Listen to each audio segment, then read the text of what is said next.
This is a post-match commentary versus Hallu. First fight, second fight, you'll see.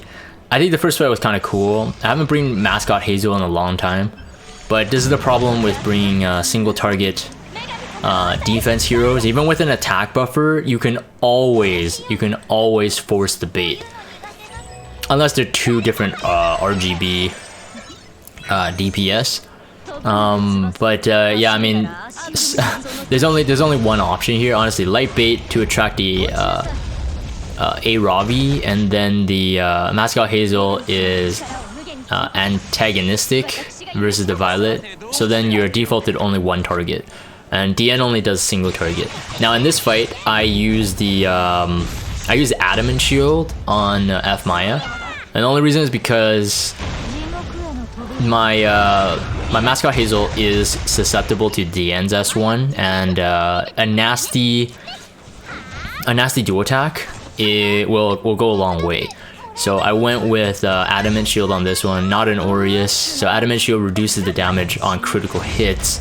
So F Maya benefits from itself, and then the person getting hit as well. So right there, I already got dual attacked, as you saw, which is pretty bad. This DN was really quick, actually, and of course DN turn cycle is really fast. I put a Celestine on this mascot Hazel. There's no worries.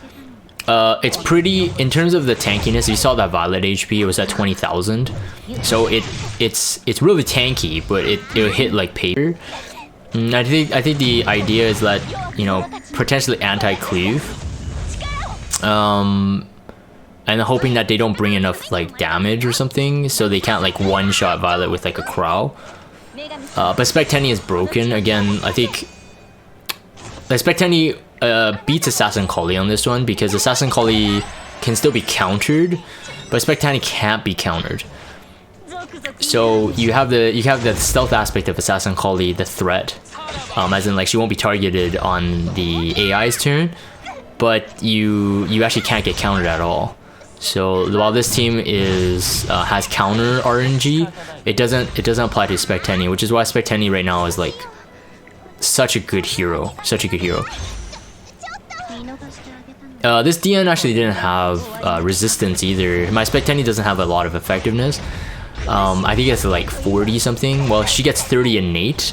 40 something shouldn't be anything. So that DN had 16,000 HP, had a lot of speed.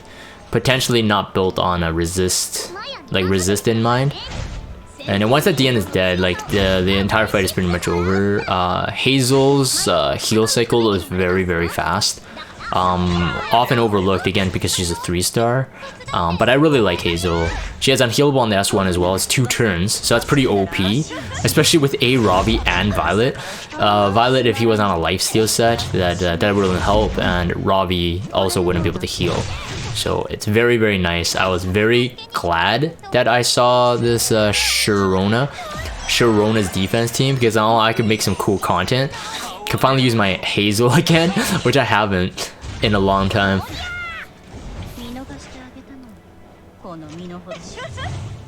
Yeah, and of course you get the attack buffer there too.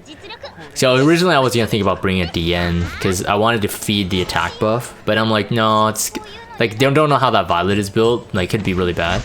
Yeah, that heal block, but the Adamant Shield really helped reduce that damage as well. Oh, my Hazel has like no effect resistance, but she's a really good buffer. She has pretty good speed, high attack for her heals, and then also very tanky. I'm actually really happy with her. This one was pretty funny. I was like looking at this, I'm like, what? That Charles not on immunity? Alright, let's go. S2. It was pretty funny. Charles should be built on immunity, unless he's like insanely fast. But yeah, that was free right there. So no attack buff set up for the Kayron. At this point, I'm only stalling because I'm typing in the yggy chat too. But yeah, that feels bad, man. But yeah, Kayron himself, like he's okay, but he won't be able to do much to this team as well, unless he was like insanely hard hitting. But he would usually need like some kind of extra DPS, so i.e. Charles. I was able to put him into his immortal before he got a turn, So he didn't even get the initial S3 off. And then he's dead here. At this point, I am planning to save my Roz S3 for his self-heal and timing the barrier on DN to tank Crow. I didn't know like what kind of dual attack RNG I would have on my side, and potentially he would have been in his S3 threshold too quick. So at this point I was deciding, okay, I'm gonna go for it because A-Robbie is attack buffed and she has a turn. So 4,700 heal, really good. And I didn't think I really needed the barrier at the moment. I didn't crit there. 95% crit rate feels bad. This was kind of cool too because Nazim, so my guild leader, is saying that your Roz is Earth Roz because he crits. He hits Crow.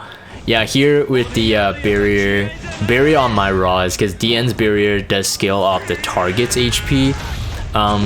You're able to see that took 10,000, right? There's a 10,000 HP missing on the Crow, 10,000 damage onto the Roz, but it didn't look like it did much because the barrier is actually pretty chunky. Yeah, and at this point there wasn't much you could do. If I remember correctly, he was actually on a Holy Sacrifice, which is also why I could one-shot that Charles so easily. Of course, I did defense break to Charles, but still, I thought it was over here. But I mean, his Crow was pretty slow. It didn't turn cycle quick enough, so I wasn't really worried about his S3 coming back.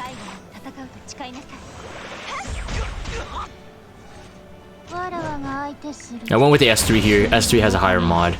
I wanted to finish him off. I thought he was over, but he had a Holy Sacrifice. That kind of took me by surprise, but it was okay. At this point, I'm like, okay, I'm buffed. Let's go, defense break. So Nazim was like, nice Earth Roz, and I'm like, yeah, this is Specialty Change Plus. Didn't you know? Specialty Change Plus. Anyways, that's that for that fight there. This is the second fight versus Love in a Bottle. He had a very interesting comp. Realistically 1 damage threat, and you can consider it 2 since ML hastes damage, although it scales on HP, it's still based on attack. Like there's still a bit based on attack. There's attack mods in it, so attack buff would be okay on the Mei Chloe. Some of the guys in Iggy were saying that use Assyria, use Assyria. I'm like, what, really? But they're like, yeah, just use her, and I'm like, okay. The second team, you guys have seen me at this point, most likely see me use that comp versus that RB Charles MLCC comp.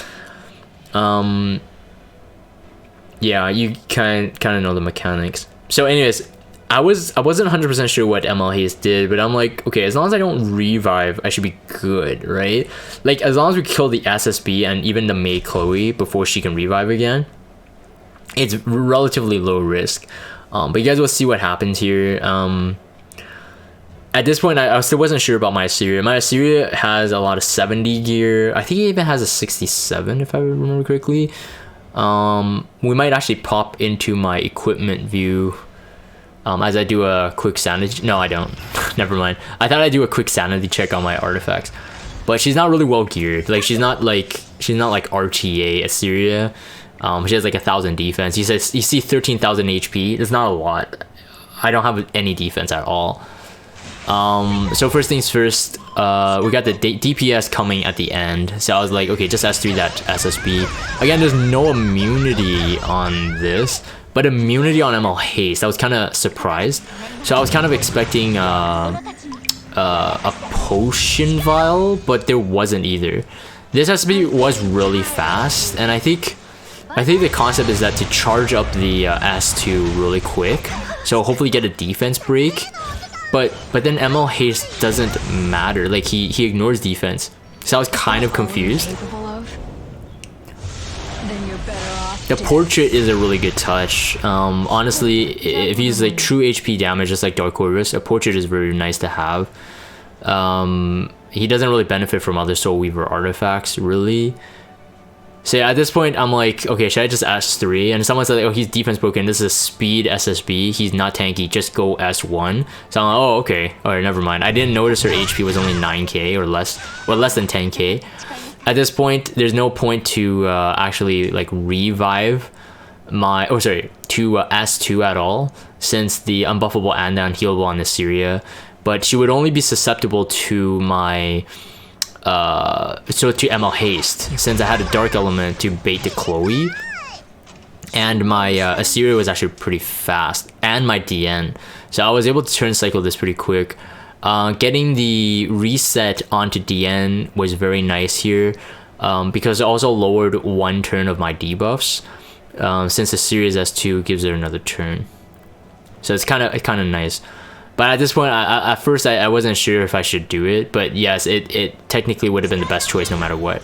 82 health, so very, very scuffed. I don't bring Assyria usually, but it's a couple of the yggy guys who are like RTA buffs. They use like heroes like Assyria and stuff, which is kind of cool. I don't have any experience using Assyria unless it's like to reset Dark Corvus at the most, but I haven't done that in Guild War in like over a year because there's no opportunity to do it. But Assyria is a very, very good hero, and it's not that I should be surprised. Very long time ago, people built Assyria as a single target nuker. This was before Tamarine was even in the meta or even introduced. Yeah, so the heal on the DN was enough for this Assyria, and I am glad that I tried Assyria on this team, because this was a very, very interesting defense comp.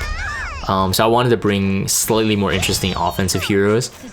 So yeah, Snitchy, you get a shout out for that. No attack buff, but it doesn't matter. She's defense broken. Yeah, the ML haste. I've always had this problem with ML haste, is that his cooldown cycle is way too long. His cooldown really is sort of waiting for you to revive. So if you don't revive, you kind of shut him down, like quite a bit. So I wasn't quite sure. I think Love in a Bottle was just experimenting, because I wasn't sure like what kind of team would you bring here that would need a revive. Like at the most maybe RB, I guess. I don't know. Like maybe someone would RB cleave him. This team, I was told after that Vildra was on Moonlight Dreamblade, which also meant that no damage on his revive. So regardless, this team was still safe. So the idea of course is ML Angie has attack buff for ML Ken, and then anybody dead here after ML Ken retaliates, they're gone. The Basar is really good for the unbuffable, so that there's no skill null, so ML Ken is viable here. Otherwise, if you don't have any way to clear out that skill null, ML Ken is really risky to run here. He'll most likely get a turn after they all use their S3s, but you only break their skill null on your counter. So then you're susceptible to Elbrus.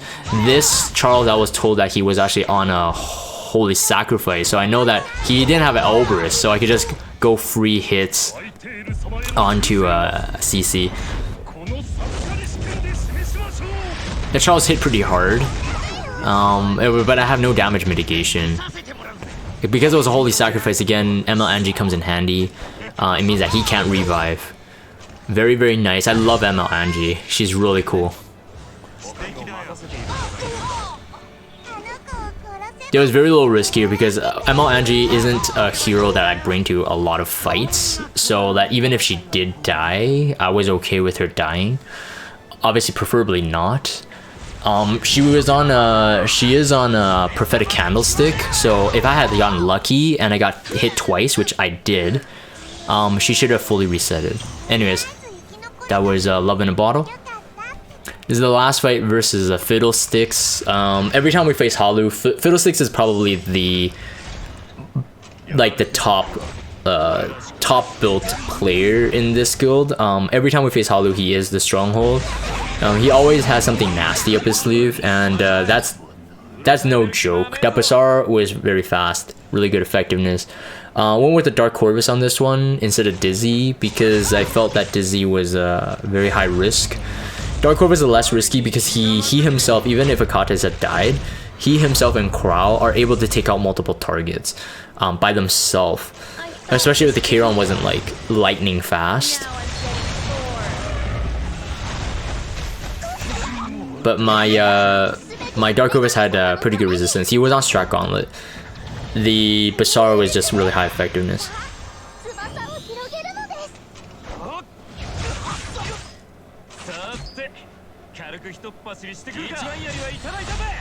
Trying to push back the SSB, but it didn't really matter. I was really just hoping that my Akates wouldn't get hit too much.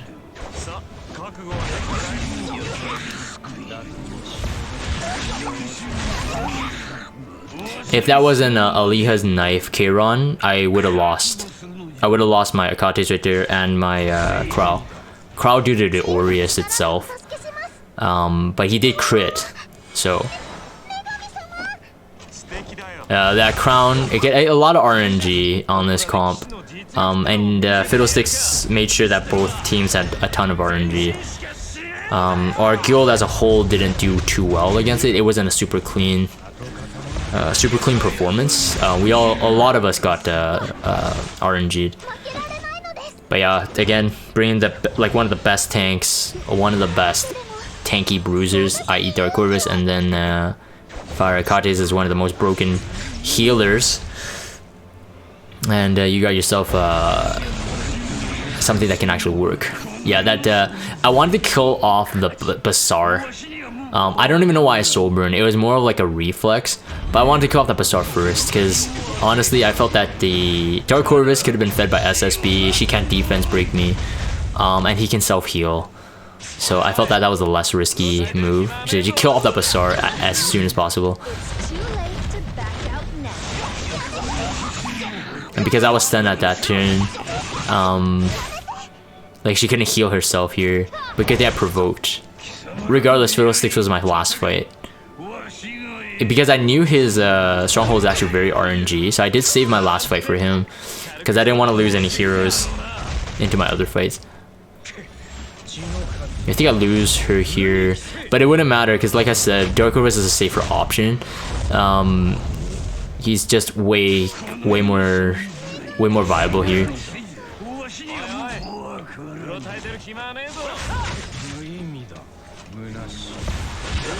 And missed my Crow.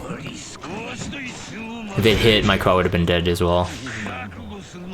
The second one is very risky. I rebuilt my Champion Zerato for this. He's a PvE Champion Zerato, but honestly, I'm pretty fed up with this kind of RNG teams. So strip like really potent debuffer and Tenebria, and then cleave with RB. So I mean, realistically, this is a setup that defense break. Almost nothing can survive. This was pretty funny here. So my Maya got countered and then I killed him. So he revived with an Alexa's proc, right like before my Momo got a turn. So I wasn't able to heal. So this is why this was really clutch. I needed the S3. Again, I went on a speed set. So my PvE Zerato is lifesteal set. At this point, I'm like, oh frick, that kind of sucks. At least we slowed down the Cerise just slightly. Regardless, the priority here was Zerato, well, and F-My combined. But I saw that everyone was so low that the S3 heal was the best thing I could do there. I was sort of lucky that the Zerato did not resist. Because if it had resist, I would have been in big trouble. This Cerise ended up just starting to one-on-one everyone. Well, 1v3. I had to do the S3 here because it does the most damage. And I knew that my F-My would be dead on the next turn. So it was really a game of just outspeeding. If this Cerise had been on Miss Confile, Elfelt Valentine's a limited artifact, then I would have like been able to, you know, hit her back more often. But because it wasn't, and she has this invincibility turn, it was pretty disgusting.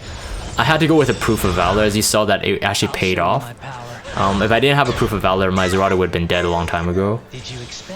Anyways, RNG teams, man, RNG teams. They're probably the most effective teams right now. Anyways, that's it for this one. Hallu, Iggy versus Hallu. I'm gonna end this for the video recording. If you guys have Discord, check out the Discord server. Follow me on Twitter, subscribe to YouTube if you haven't. As always, thank you guys for watching, and I will see you guys next time.